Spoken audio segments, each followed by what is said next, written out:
Well, everyone, we're back from our break. We're going to start with the LOL talk show. This is going to be our third episode of it. Obviously, you guys know me. I'm Emil Osako, writer and editor for Esports Guru. We have Giannis. Go ahead, Yeah, it's me again. Giannis, and then we have I'm Pedros. writing for Counter-Strike. Mhm. Yeah. All right. So we're going to talk about a few things this time around. The first thing is IEM Cologne. It's going to be coming pretty soon. So we want to talk about some of the teams that are going there, the roster changes that have happened to those teams, and some predictions. We're just going to go through all those. We're going to go over some general roster changes as well in China, Korea, Europe, and North America. So the main regions. I'm not too well versed in like LMS and other regions, so we're just going to focus on those. Another topic, it's going to be a one that we revisit, is the, how do I say this? The falling out between Riot Korea and OGN, and it's kind of like the controversy that's going on there. It's still going on. We haven't heard any news since about last week. So I'm going to be interested in talking about that. And then last but not least, All Stars. It's almost finished. We have, is it just one more day or two more days? All stars. I think, let me check. I have the link right here. I feel like it ends today almost, or maybe tomorrow. But I feel like it ends today. I got the link. 13th. Yeah, I think it's the 13th is the last day. So yeah. So yeah, those are the things we're going to talk about. Let's get right into it. But yeah, we're going over the brackets and like the predictions we're going to have for IEM Cologne. Fnatic and Ever are the two semifinal seedings. Mostly because I think of Worlds. And the other teams we're talking about right now are Team Dignitas and the QG Reapers, Chagu Reapers. Chinese team. Sorry, I have to rehash everything. My mistake. But yeah, so what I was saying was the Chagu Reapers, they won. No, they didn't win, but they got second in the playoffs of LPL Summer. They didn't do so well in the regionals. They got knocked out fairly quickly, but they're still an interesting team because of they're going to be a very chaotic style, very team fight focus. I feel like that's what their strength is. Um, and then they're going to go against Team Dignitas with their new lineup. Yep. So that will be interesting to see. The main ones that I am looking at in this, at least in the quarterfinals, is Cloud9 versus H2K, because they are kind of how do I say? They have a lot of like really top talent, but it's untested in the team that they're in. So let's say Forgiven on H2K and Cloud9 has Rush. So those two players are extremely good mechanically, but we haven't seen them in like a team format on Cloud9. So that's something I'm looking at. How do you guys think that's gonna go? Any? Well, will I'm at sorry. least be interesting. Okay, well, what I think is going to be the determining factor in that is the jungle, and this is what it usually comes down to, not always, but the jungle and support synergy between the teams. So Cloud9 has Rush and High. High isn't a very I'm not saying very, but he isn't a support or a seasoned support like Bunny Fufu. But despite that, he is good for his shot calling. So I want to see how they synergize against the already developed synergy between Yankos and Vandra. They were already on Rocket, and even though they have to kind of work into this new team with Odamne, Forgiven, and Ryu, they still have that synergy. So that's going to be very important in deciding who's going to be coming out on top on that, as well as the carry potential of, I think, Forgiven and Ryu, easily. Ryu's gonna freaking put like okay. So let's do this for example. So this is Ryu. Okay, this is what Ryu is. Okay, this is Ryu. This is all Ryu. of It's Ryu. yeah. This is the whole team. No. It's Ryu because I'm saying everything as Oh, if incorrectly. Okay, gotcha. So like for Guyven, like he's for Guyven right now. Mm-hmm. So this is Ryu and for Guyven. These are the two players. We'll say it because there's a little line you can divide it. And this is that whole team.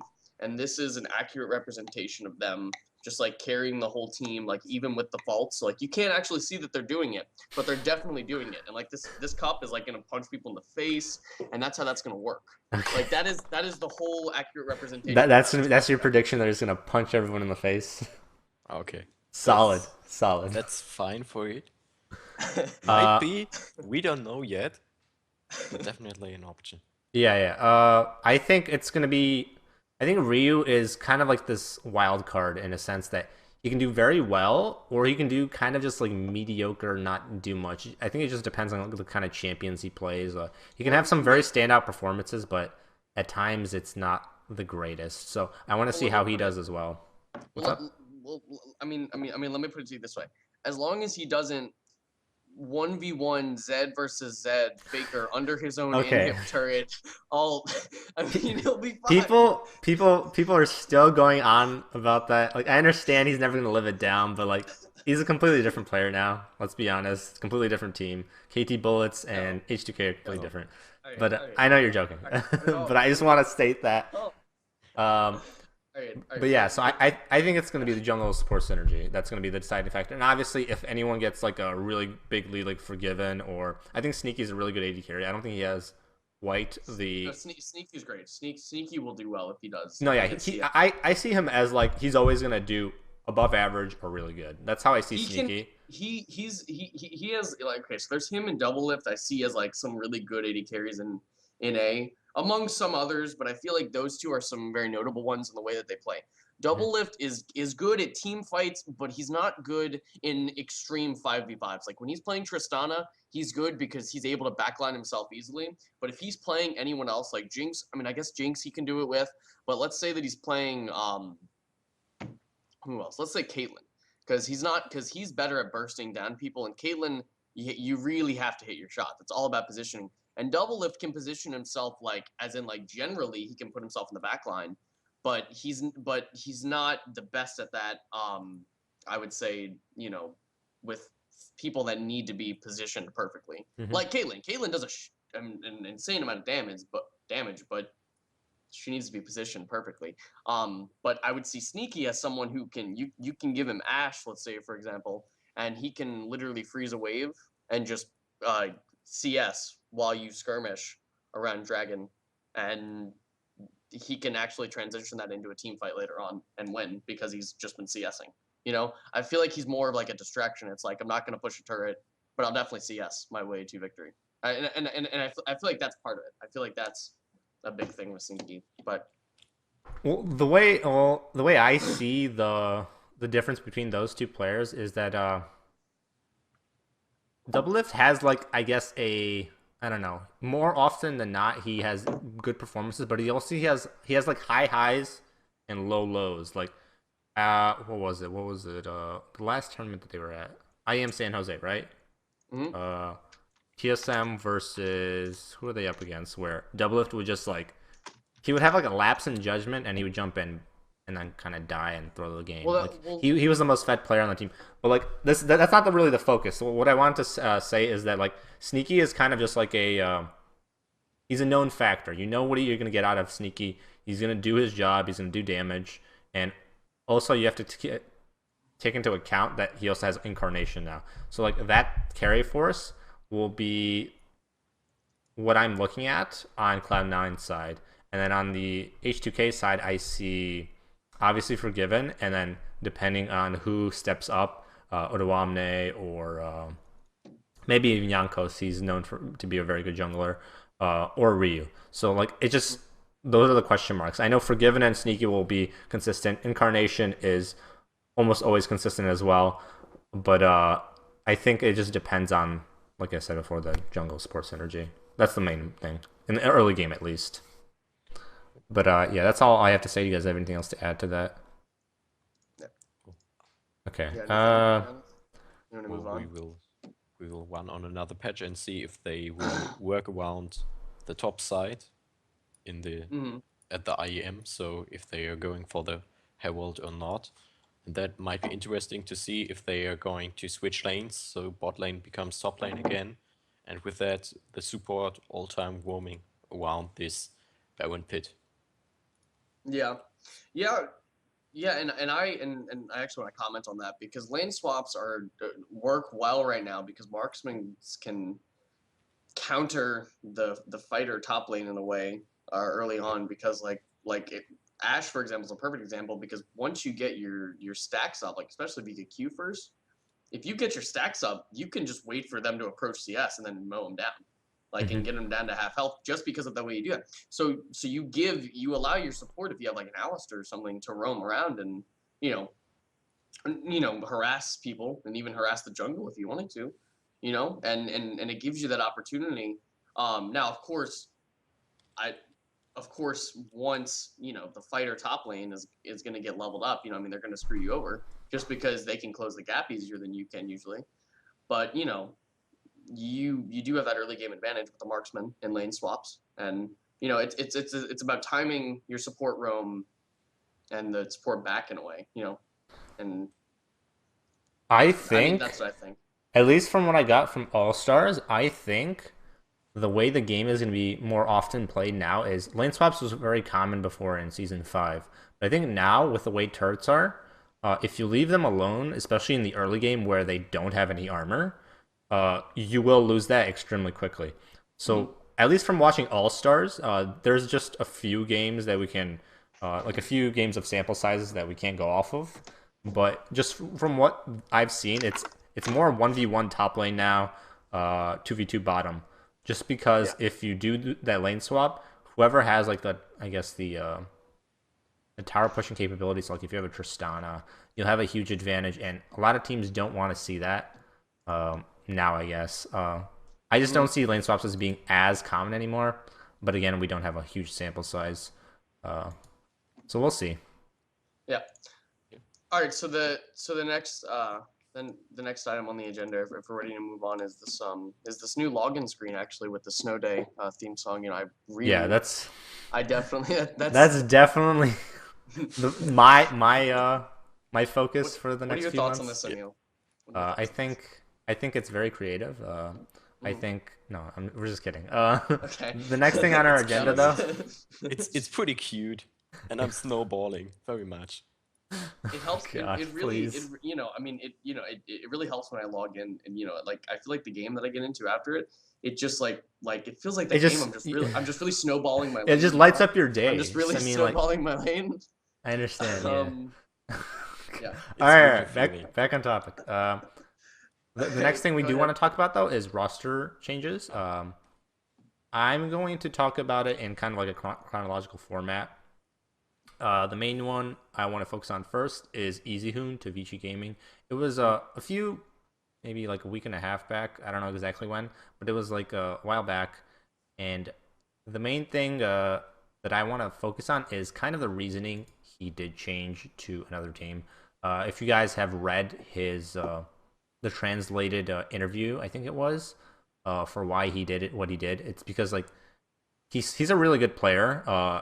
And that was kind of one of the strengths of SKT is that they had two amazing, I would say, top five, if not top eight mid laners in the world. I think Easyhoon is really high up there, especially on certain champions like control mages. So like, despite that, I he think he he doesn't get enough is. playtime, and I think the exact moment he said that he didn't want to be on SKT anymore was when he was swapped out at Worlds after winning 2 games in a row for Faker. So he was like, I don't know the exact wording of it what was, but he felt as if like he kind of earned that last game. Like he played good. Why not just leave him in there? So he's like, he feels as if he's gonna always be in the shadow of Faker. So I understand why he left. A lot of people, maybe in Korea, fans of SKT, are kind of mad that he left, but it's understandable from like a player perspective. He wants to make his own name, I guess. What do you guys think about his change to Vici Gaming as well as the reasoning, I guess? You want to go ahead, Giannis? Put your throw So in. for a reason I don't really know. Probably money. Just changing, and as a good player, he might come up with a good team, but I don't think that it will play on the top anymore. Yeah. I think it. Um, I just want to comment real quick. I just think it depends because Vici Gaming is also the team with Dandy. You guys remember from season 4 Worlds was Yeah. one of the carries mhm. of that team, along with I think Mata. Those are the two main carries, even though they were in non-traditional carry roles. Just like the plays they made were amazing, and I don't. That's the question in my mind. If Dandy is still able to play at a high level in the jungle because he was moved to top lane because of just like some weird decisions that Vici Gaming made. They didn't have a what was it? They didn't have a good enough top laner, so he decided to play top and let a decent jungler play in place of him. So I want to see once he is back in the jungle how he synergizes with Easyhoon because those two players, especially since they speak Korean, can dominate a game if they play at the levels that they're known to play at. So that's my thought on it. But again, it just depends on the rest of the team as well. Mm. So what are your Yeah, thoughts? I mean, honestly, I just really think it's more just this whole. If you could see that, Easyhoon. it's easy. It's easy. It's too easy. It's too easy for Too the easy team for to Easyhoon. So yeah, Gotcha. Vici, yeah, so Vici Gaming just literally acquired GG. Like that is GG. You just got GG. I mean, more okay. More what I'm interested in with this is because Faker is because Easyhoon was a great substitute when Faker fucked up in a game. Like easily you could just be like, well, Faker, you just did trash. Easyhoon, go play Azir. Go I play don't know. Azir and I let don't us. know. I don't know if that was the dynamic, but No, I feel like that was definitely the dynamic okay. because what would happen is the meta right now is MaRin. So MaRin did fine if he wasn't going up against someone like Smeb, but then Faker wouldn't do well. Like he'd play freaking like like he'd play someone like who was it? Caston. He played Caston, I remember, at Worlds, and he just did horrible. And Marin played well, and so he carried the game easily. And Faker just threw down Oh yeah, his I remember the game you're talking about. stuff. Yeah, Yeah. but that's what carried them through, not Faker. And so then the next game they were just like, all right, Easyhoon, come on, you're up, buddy. Come on, Azir, let's go. I need your Azir. Shurima. Where's Shurima? Let's go. And that's how I think it is. And so I'm more interested in what SKT is going to do to replace this because Faker is not going to be able to dive someone at their Indium turret every single time and then cleanse the Zed ult while at the same time queuing and Eing, Ryu to death. Ryu, it's definitely Ryu. Like he's not gonna be able to do that every time. And he isn't great, at I would say, 1v1ing a lot of times he's not great at it, and honestly, a lot of Wait, are we SKT's talking about Faker success. or Faker, yes, okay? and that's what I'm trying to talk about. Is that Easyhoon's replacement? Is that Um. Okay. Go ahead. is that Faker isn't the best at snowballing games without help from lane pressure. So I think that they need someone else there that is able to do that. Okay. So I'm of a completely different philosophy. Oh, Yeah. go ahead. So I don't think you can use that one game where he picked Kassadin into a really bad matchup. It was I think who was it against? I think it was against a Talon. It was more of like a cocky, oh, I can play Talon or I can play Kassadin into a really bad matchup and I'll be fine. And he died, obviously, in a place where he shouldn't have. He fell behind, but he came back. And the reason I see Faker as a really good player is that he'll always be at a point where he can contribute to a game. Even though he might do badly, like in the early game, like in certain scenarios where it obviously gets cocky and picks Cassidy into a horrible matchup, to a physical damage matchup, like he might fall behind there, but he knows how to get back into the game. He knows how to stay farmed at no matter what almost. So that's what I see Faker as. Always going to be able to Mm-hmm. contribute to the game, and I think his 1v1 is really good. And I think the strength of Easyhoon is that he's better on certain champions. So like the Azirs, the control mages, all those champions. His Cassiopeia was really good at what not exactly the same as a control mage in my opinion, as like other ones. Is like Victor, stuff like that. So I think they have their strengths and weaknesses. Yeah. So I don't think to say Faker that it is bad in 1v1, I don't think so. But you can't, like, now you can't expect him to 1v1 everyone like you did in 2013 when he just like stomped everyone. Simply because people, first of all, know how aggressive he can be, and everyone just got better. Like he just stomped everyone just because he was better by a huge margin. So I think that's the reason.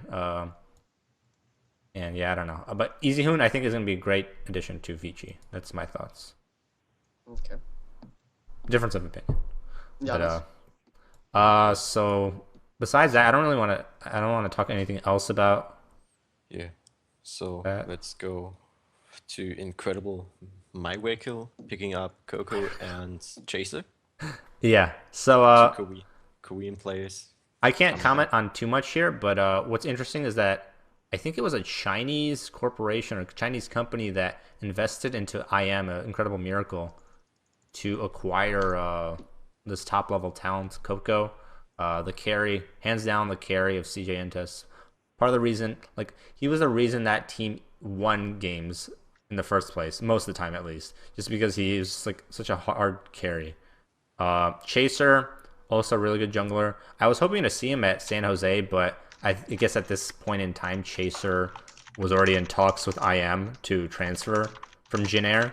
So we didn't get to see him, but he's a very good jungler as well. So depending on the rest of the lineup, let me see the rest of the lineup. Well, Pure is in. So Coco, Chaser, Pure, and there is top lane Lilac. The all jungler was Tusine. Another mid lane is Frozen. War is ADC, and they also brought in Lustboy as a strategic coach. Yeah. So they quite have a professional lineup now, and probably come into the Korean LCS very well and will perform in the Worlds. Yeah, I'm with actually this lineup. excited to see LCK in the coming year, just because there's like teams like this. IM was not known to be a really good team, but now you have like Coco and Chaser, and then Les Boy as a coach. That's gonna be a pretty good team, so long as their infrastructure holds up and they can facilitate the growth of these players. I think this is gonna be a really strong team, actually. Yeah. Something that you don't expect from an Incredible Miracle from like the last 2 years, but hopefully they'll pick it up and maybe be a top 4 team even. I don't know. Like at least with Coco and Chase right now, they're gonna be a really good team. But we'll see. Yeah. Yeah, I would agree with you with the Coco. I think Coco's gonna do great. He's great at staying. I feel like Coco's great at staying on meta in a way, if that makes any sense. Like he can He play a adapts lot. well. Yeah, yeah. He can play a lot, so he'll be good with whatever he does, really.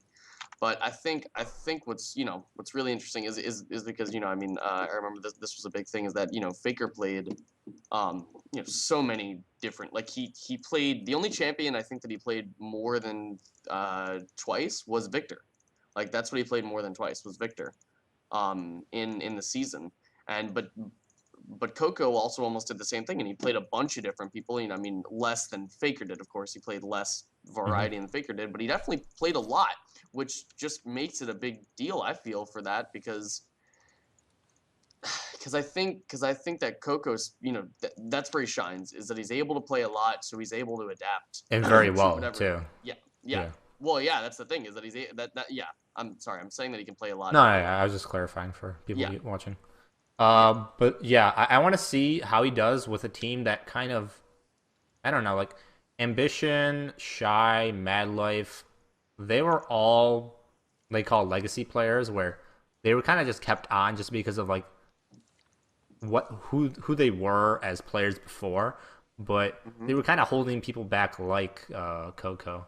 And we also have Space as well, who's been around for a long time. So I want to see what he has when he's in a team that's more fresh and allows him to be the carry force that he is. Like there were times in the games between CJ and SKT where SKT would bring 4 people into the mid lane and just dive them over and over and over just to keep Coco down, because they understood that if Coco wasn't in a position to carry, that team would not be able to win the game.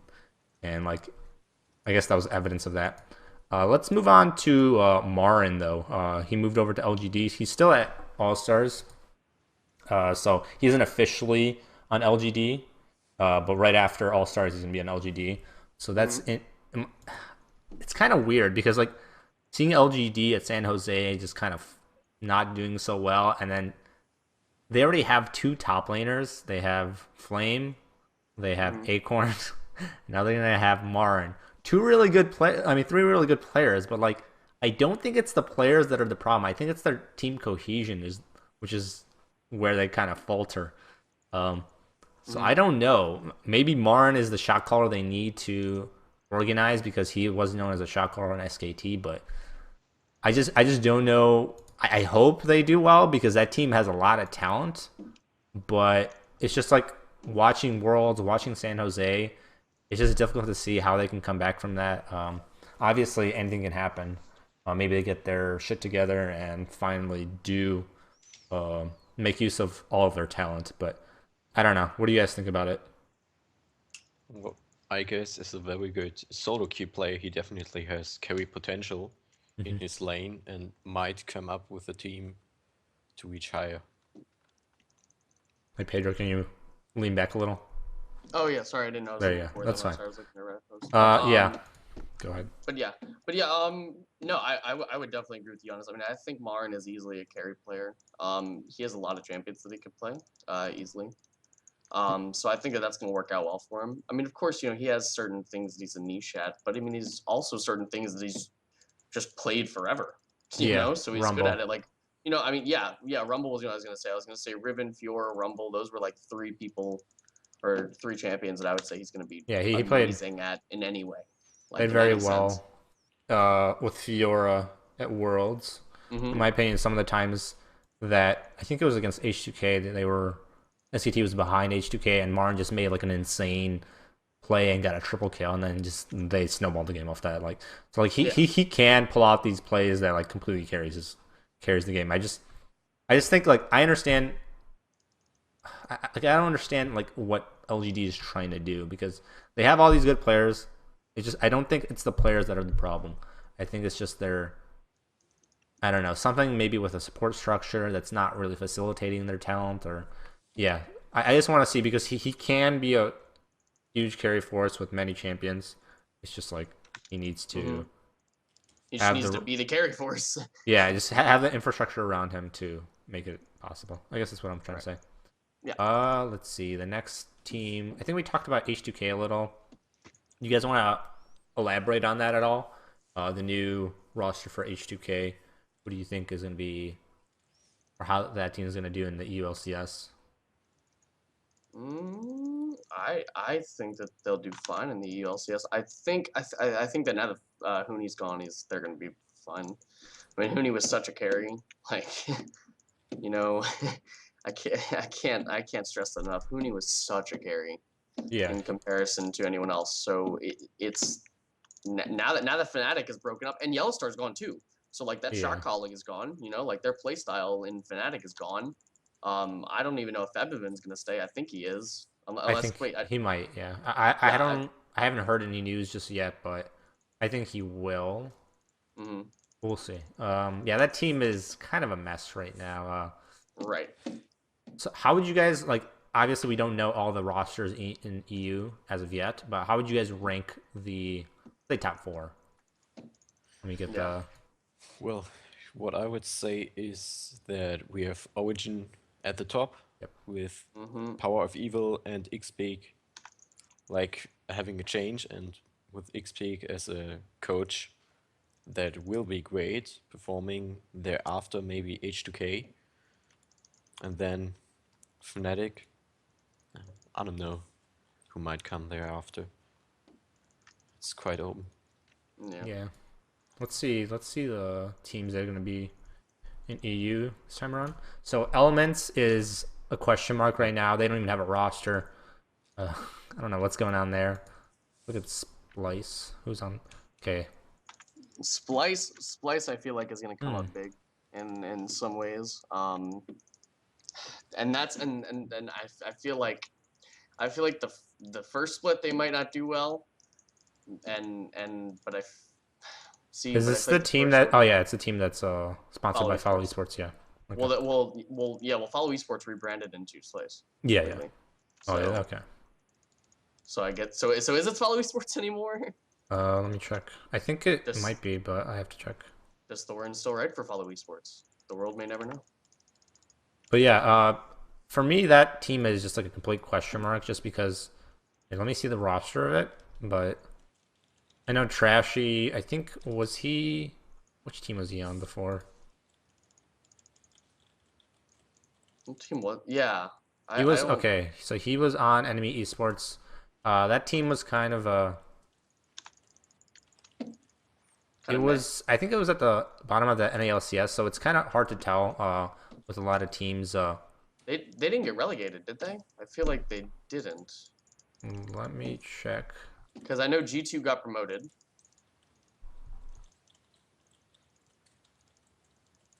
But I feel like Well, G2 was in Europe, so that's something else.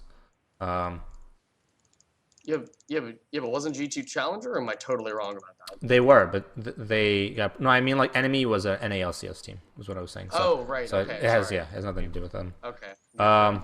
So it's hard to tell how good a player is if they're like losing. So another good example of that was, let me see, a good example from this last year. Coco, exactly. Coco was an amazing player, and you could see his carry force on that team just because he was just so good. But a lot of the times when you have players, it's hard to tell how good they are unless their team is doing at least or winning at least a few games. So we don't know how good Trashy is. Maybe he'll get even better. There's some players like Smab who are mediocre in the Korean League for a few years, and then he just becomes an amazing carry force on the Coup Tigers. So like it's hard to tell for Trashy. That team is a question mark for me as of now. So that's how I feel about it. Elements, I don't know what's going on with that. They just missed the selling deadline for the team, so they have to like quickly put it together a roster because now they are kind of just put in a position where they have to play. So we'll see about Elements. That's a question mark. So the way I see it is, again, like you guys said, Origin, H2K most likely. Fnatic is. I feel like I think it depends on who joins them. It's hard to tell right now. Well, but they got enough attention last season, so they will probably just come on with a new top team. That shouldn't be that hard for this organization to get some people joining in. yeah. I would agree with you there. I mean, I feel like Fnatic has money to throw Yeah, around, definitely. and I feel like it's the same way with Splice. I feel like Splice has money to throw around Yeah. also. Yeah. I mean, not as much as other teams might, but I feel like Splice does have money to throw around, like rather than Enemy. Like Splice has way more money to throw around than Enemy, so I feel like they're going to be able to. Yeah, throw they around can have season. like a support, like a developed support structure. So I can see that. Yeah. I can't attest to like what Enemy had set up or if it was like a player thing or a team cohesion problem. So I can't really say. Obviously, I'm not a part of the team. I'm not working within the team. Oh, you sure? I thought you were. I thought that was definitely what was going on. Let's say, but yeah. So I don't know. So what was it? The question: will there be any teams that need an organization? I think Gambit Gaming said they were selling their team, weren't they? Something like that. They wanted to Something step out of These league, rumors. so that might be a team that.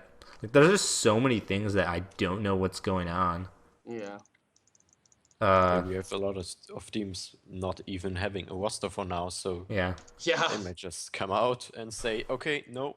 So we yeah, can't have some- it's really hard to predict who's gonna come out on top. Let me see Unicorns of Love though. But probably they just pick up some teams from the Challenger series who are good and say, okay, you play for us, and go. Yeah. for it. Yeah. I mean, that's what I can see. That would be cheap and would be efficient.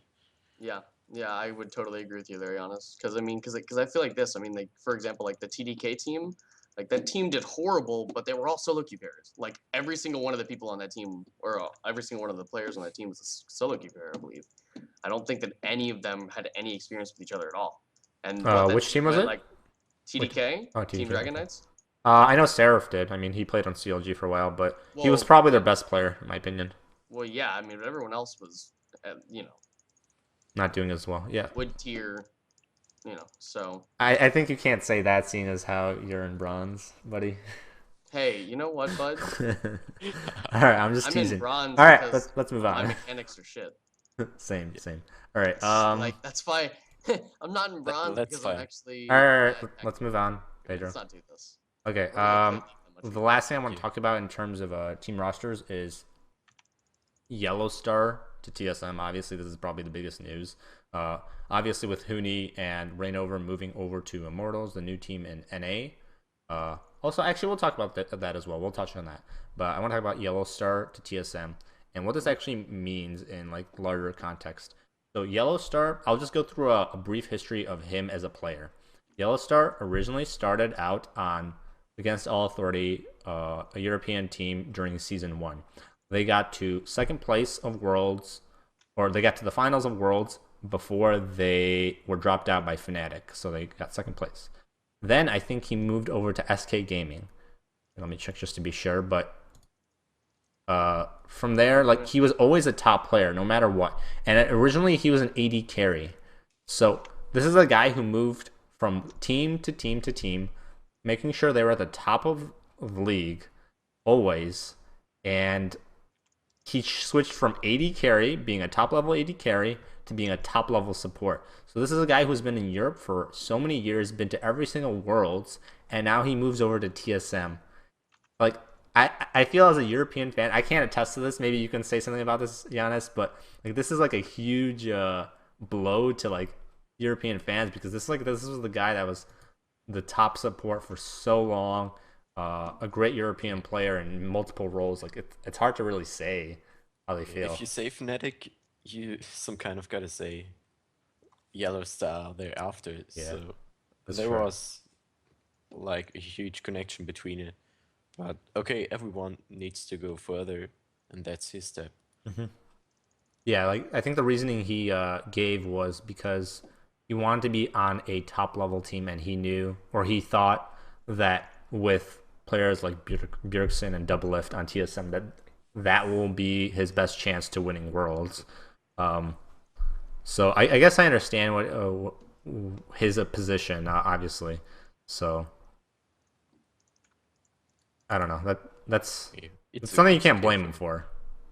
No, no, Even though definitely not. I bet some people will. We're salty about it. Well, if I would be in the position, I would also look for the Yeah. top if I want to. Yeah, yeah. So it's understandable. Also, TSM is like a huge brand, so he knows that they will provide the infrastructure, the support structure for his play. So I understand. But yeah, the other team was.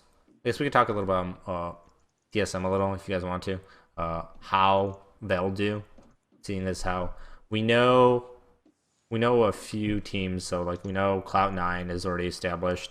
CLG, I'm pretty sure, is established, unless they decide to change rosters at the last second. Um, and TSM, I think, is pretty well established as well. So, what do you guys think about the new TSM with YellOwStaR? Guy like. Yeah, like it? It is no longer Rush Hour. It is now just two Jackie Chans. So. Whoa, calm yourself. I'm kidding, but The Yeah. bot lane will be far too awesome. Yeah, it's true. I definitely think that. I mean, I think it's interesting though, because honestly, CLG did better when Double F wasn't on the team. Now, granted, they did have, of course, a different mid laner also, I believe, right? No, did they? yeah, hooey. Yeah, that's what I thought. Yeah.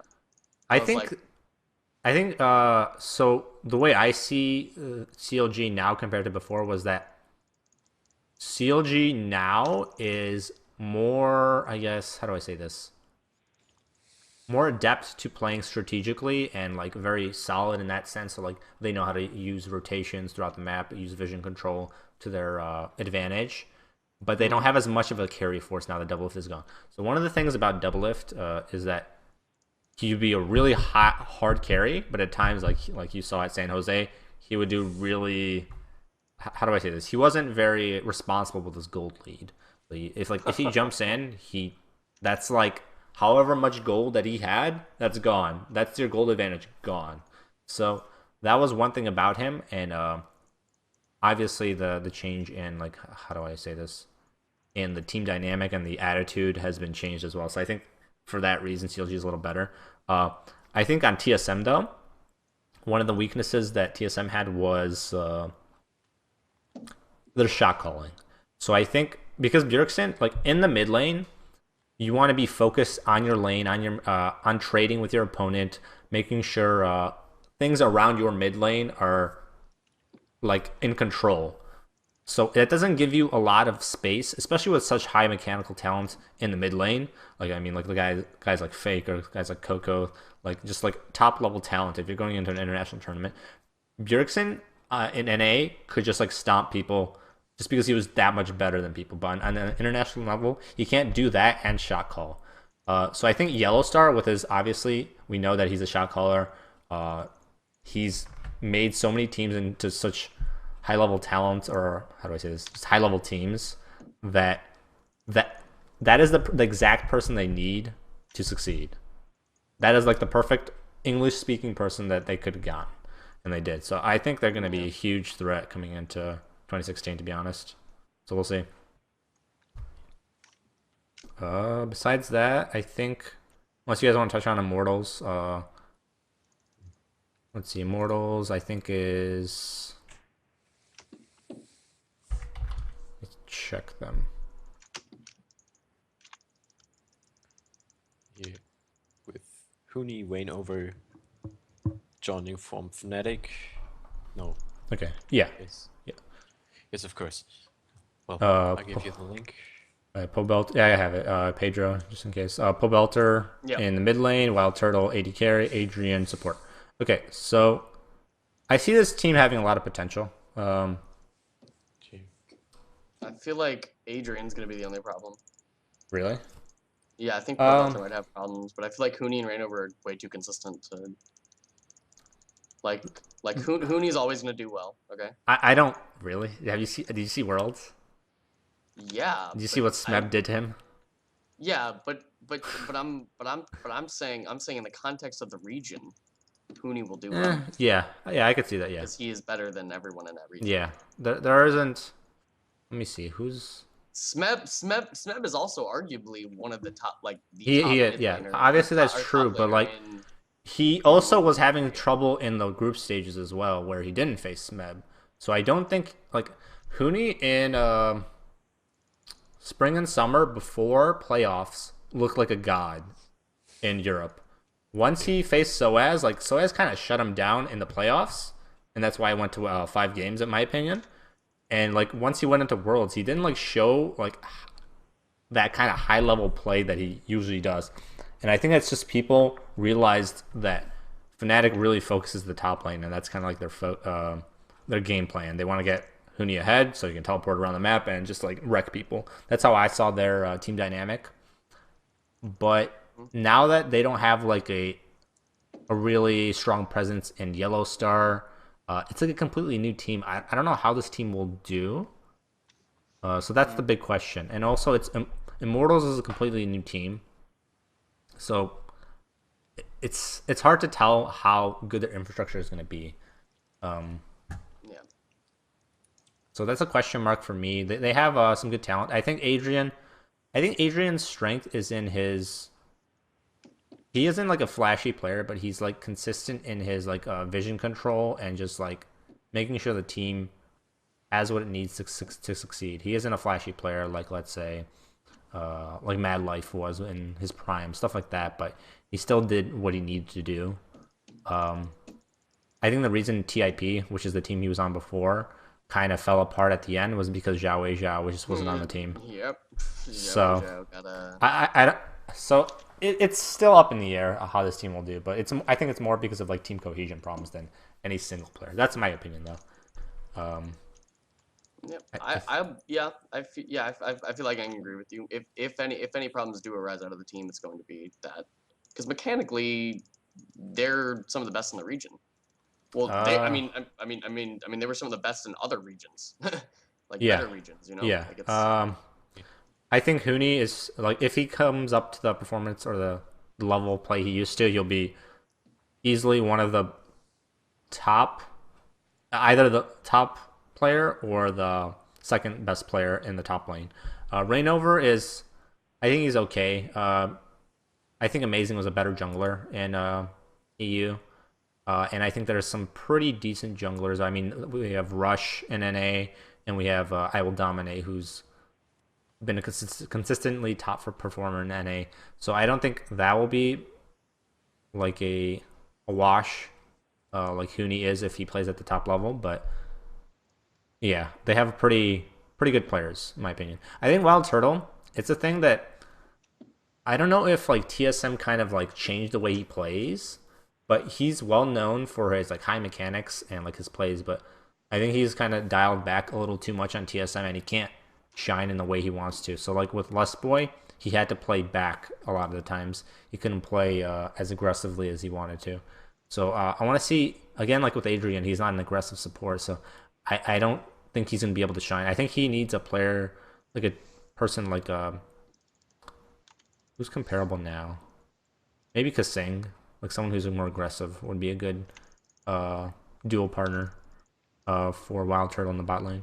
That's my opinion, though. I think that's all I wanted to talk about for roster changes, though. Unless you guys have anything that you want to touch on. No, I don't have anything. Okay, so let's move on to a fairly controversial topic, and a topic that I've been writing about for a little bit. I'm actually going to bring out an article on it. The Riot Korea Kespa OGN controversy. And no. I want to take it from another perspective. And I want to talk about kind of like the future of OGN in League of Legends and in esports in Korea, because if you guys have read the Riot Korea announcement about the sharing of broadcasts in 2016, and then OGN's subsequent response to that in their own statement, it feels like the relationship has become a little bit more sour. As I'm putting it lightly there. Salty? You mean salty? They're a little salty. Well, no. Well, I mean, sour is another adjective you could use. But yeah, I guess you could say it's just like not as understanding. It's not like a partnership relationship that OGN wanted originally when they signed up. So I don't know. What do you guys think about the path OGN will take coming into the next year? Because from what I can tell, I feel like OGN might even drop out of League of Legends within a year, just because they aren't allowed the creative freedom they used to have, where they knew exactly what the broadcast is all theirs, obviously, and they knew exactly what they could contribute to it. So they know that this is going to happen. They know the quality of it. But now that half of it is gone, they can't really have the creative freedom that they used to have, and they can't have the control that they used to want to have. So like I think we talked about this the last time we had a LoL talk show, and I like suggested the idea that they had in Brood War, which was like two different leagues doing their own thing, and the strength of that was that OGN, which controlled the OSL, and NBC, which controlled the MSL, the two leagues. They can do their own thing, own production, hype it their own way, make their own format however they wanted, and they had like the creative freedom, but we're still competitors. So they kind of drived up the quality of each other by competing. But by doing this, OGN is kind of forced into really working with SPO.TV in a way that they, again, like I said before, they won't have the control that they want. I don't know. What do you guys think about what's happening and how OGN is kind of losing interest in doing what they are doing? Giannis? Yeah, well, Wyatt had a statement about it and saying, yeah, everything will be fine, and yeah, the one that will be, the heroes and the ones having the good of it are the viewers, and I think the ones that want to watch just some special matches will have a good performing, but the ones that were looking the show because of the show and the game will have a worse show. because all of it is now different. The stream platforms have to perform well together, and I don't think that will happen. So, as a viewer, who just want to watch one game, that's great. But if you want to watch the season, that's bad for you now. Yeah. So there are more variables involved here now, because now before you knew exactly what you got. If you're an English speaker, you would get Monty and Doe and sometimes Papa Smithy, who was a really good a newer caster to Korea. He used to cast in LPL and OPL, obviously. So you knew you were getting. You were getting high quality casters, high quality commentary, good production value, all that. And if you're a Korean, obviously you had like these seasoned casters. You had Cloud Templar, who was a former veteran in Korea. So you have all of this that you know what you're getting, and it's great. Now you have SPO TV, which, like, let's say you want to watch a game, let's say KT versus SKT, since this is a huge rivalry in Korea, but you want to see it on OGN because you know their quality is great. If SPO TV can't rise to the occasion, like I'm not saying they can't, because obviously anything can happen, and if they're taking this seriously and not just doing this for the money, they will make this a great broadcast, great. How do I say this? Nurture their talent in casting, become much better, then it'll be great. There's going to be competition in that sense. But if they can't do that and they're just doing this for the advertisement and the money they're going to get from this, then it won't work out for the viewers mainly. So that's what I'm looking at, and obviously whether or not OGN is going to even continue, because they don't have full control of their product anymore. So that's what I'm worried about, but what I think will happen. Okay, so I don't know. Do you guys want to say anything else on that topic? I think it's going to be something that we're going to hear about a little bit more maybe in the coming week or two. OGN said they're going to come out with a final statement. I think, shit, I have it open.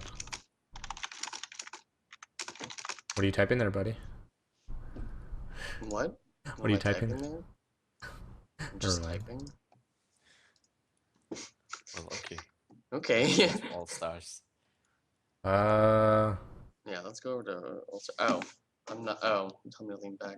Fine. Okay, so they said they're gonna make a final statement regarding the 2016 LoL Champions Korea in the near future. So they haven't made that yet. So I don't know, maybe in a week or two. That's what I'm guessing, since we have like maybe a month, a little bit more until the season starts. So yeah, let's talk about All Stars though. So have you guys seen all of the main ones I want to talk about are, like, obviously the competitive matches. So the EU versus NA, LCK versus LPL, and the next one that's going to be up is EU LCS versus LCK, which is going to be, I think, a good match. One of the strengths of Korea before was that they had really good team cohesion, and because they had really good preparation, all that stuff. But now that they don't have that as much, because I mean, like, they're players from like different teams, it's going to be interesting to see how they perform in like a less coordinated environment against EU LCS. So what do you guys think? Who's going to win that? The NA versus EU? No, EU LCS versus LCK. Well, we can talk about. Sorry. Yeah, I'm sorry. If you guys want to talk about, do you guys want to talk about NA LCS versus EU first, or? Yeah, whatever. Sorry. I mean, if we're gonna talk about EU versus LCK, we'll save that for later. How about that? We'll start with NA versus EU. What do you guys think happened during that game? Well, for me, I hadn't time enough to watch every game, but as I can see, Europe won against NA, and that's what we predicted all time, that the EU LCS has been the better one, as we could see in the Worlds. And of course, that hasn't changed when the season hasn't even started. Yeah. As an aside, I want to say that NA didn't completely take this game as seriously as I feel they should have. Because, again, obviously, All Stars is like a fun tournament. It's not meant to be like, oh, it's like a huge prestige you gain from this. Even though, like, people say, oh, Korea's the best if they win this, it's not as big of a deal, because it's like I guess the comparison I can use is the World Cup to like the European leagues in football. People see like the European leagues or like I think it's the English Premier League is the most. Is that the most well-known one? Uh, those teams are already established. They have preparation. They have all those things beforehand. While as the World Cup has like maybe short amount of time to practice because all these players are from different teams. So it's like the same with All Stars. So what I saw when I watched the NALCS versus EU LCS was NA picking champions that they were known for. So Dyrus Unsinged, Meteos Unzac, was it Bjergsen on Syndra, Aframu on Bard, and Aframu on Bard. That is who was Double Lift on? Yeah. Aframu on Bard is actually my sexuality. I think that's what I'm going to start. Doesn't make any sense. Aframu on Bard. All right. I don't know why. But yeah, there's something about it. It's just it's. Ooh. It's just like a uncommon. It's uncommon support. Exactly. No, it made me so happy. You don't understand. Yeah. So he also used the Snowdown skin. Okay. All right. He used the Snowdown skin.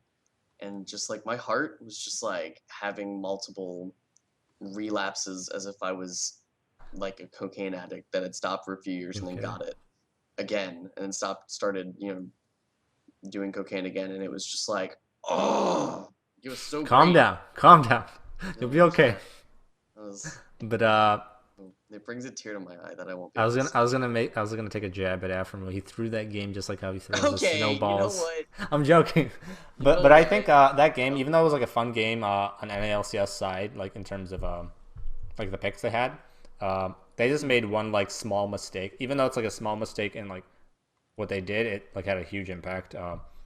They Double Lift got caught, died, and then NA kind of pushed as 4 when they didn't have flanking wards. What was that?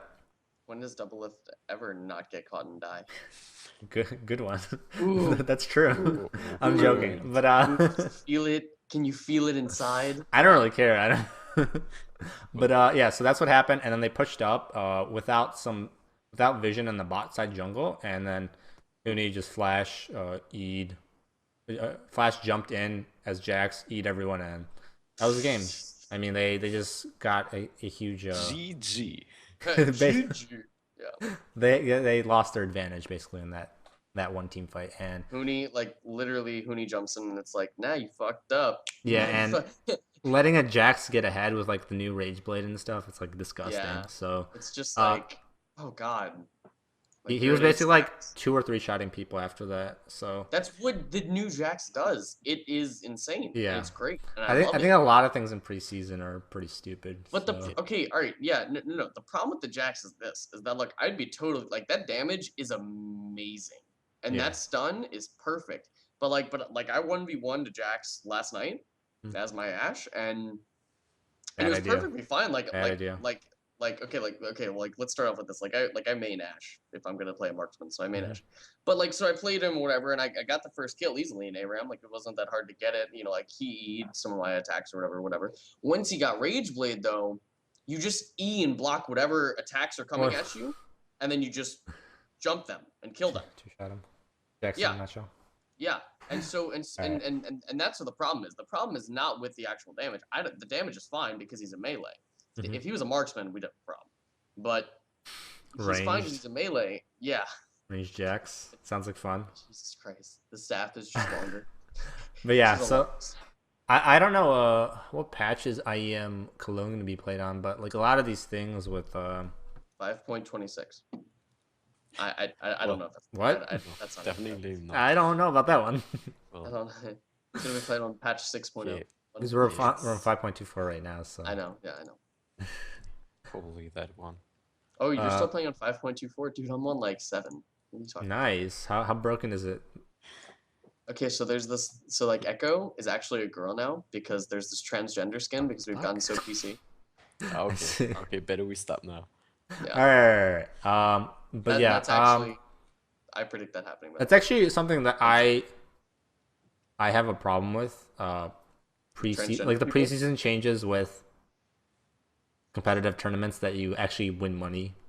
So IEM Cologne, I don't know. Obviously, I don't have a say in it, but it seems kind of odd that we have all these changes while IEM Cologne is, I don't know, happening. I don't know. I mean, I feel like this. I feel like IEM Cologne is a chance for us before the season starts to see what's going on. That's what I like. Yeah, I guess. I Yeah, like that. yeah. I just I I don't like know. Yeah. You have a I point like there. the I like the off-season organized fighting. Or organized Matches. Yeah. not yeah, Tournaments. organized matches. That's what I like. Because no one else was going to do it, and if someone else was going to do it, it wasn't going to be from the perspective of a viewer. It was going to be from the perspective of a player. We were just going to have to watch player streams to see what was going on in the match, Oh, I see what you mean. Okay, yeah, I got it. like scrims, like scrim wise, like Yeah. and honestly, if they were going to scrim, they wouldn't scrim on stream. So No, they stopped doing that years ago. exactly. I mean, Call of Duty still does it because Call of Duty's not advanced, but Yeah. you know. There's actually a video of High forgetting to turn off a stream during a scrim, and then the players in the game were like, High? It's like, what? It's like, oh, my bad. Turns it off. Well, But yeah, this happens sometimes. yeah, it's gonna happen. But yeah, I guess I understand your point. Like, uh, to be able to like, if we want to see what's going on in competitive and what's really strong, according to the professionals, you're gonna have to have these tournaments, even though it is a very chaotic time. So I understand that. There's 2 points there. But yeah, so who do you guys think is gonna? We kind of got off topic there. I don't know why, but whatever, that's fine. EU LCS versus LCK. Who's gonna win? That's gonna be today. Oh, which Predictions. EU LCS LCK? versus LCK. Korea versus Europe. one? Yeah, well, I guess the game has finished, and Did it? predict Did it? didn't it? Oh shoot. Let me check. Well, I can send you a link, but I predict I thought it was gonna be later Euro- today. Dang. 12 a.m. for now on. The whole day for you, for me. Oh, Till 7:45 p.m. for me. So that's gonna be like in Okay. 5 hours. Yeah. Okay. I was like scared. I was like, wait, what? Okay, wait. Yeah, I just can see victory Okay. screens there. So what do you guys predict? Domination. What nation? Fire Nation? Domination. Well, okay. So Everything who's changed gonna when the Fire dominate? Nation That's attacked, not very. Yes. It's gonna dominate. We can It's go gonna with dominate. that one. So it's just gonna dominate. We don't know who's gonna dominate, but Just in general. okay, that makes sense. Like, I mean, like, screw bold predictions. No, I mean I don't really like to be biased, so What do you mean bias? It's a prediction. What are you talking about? I don't like to be, biased, so I'm not gonna predict anything. Okay, Oh. so you're a fence sitter. You're just gonna sit on the fence. Okay. I'm I gonna sit say on the we have fence an and shove the amazing hoodie post. combo. Okay. What was that? Sorry, Giannis. Yeah, we have an amazing hoodie combo, and Europe will take it home. That's Oh, what I okay. hope. I just think that Faker is gonna play Lee Sin and seriously pull off some insane like tower dive. Okay, he kick. didn't get a choice in that matter. That was pick 10. That was I not fair. know. Oh, that game was awful. I felt bad. I feel like Faker is going. Just what if they had won that match? I- Just I- what if they had won that? I legitimately think fans just like did that on purpose. So They were just like, hey, you don't get a chance. yeah, that was a pretty awful game. I'm sorry for them, but yeah, LCK versus EU. Let me see.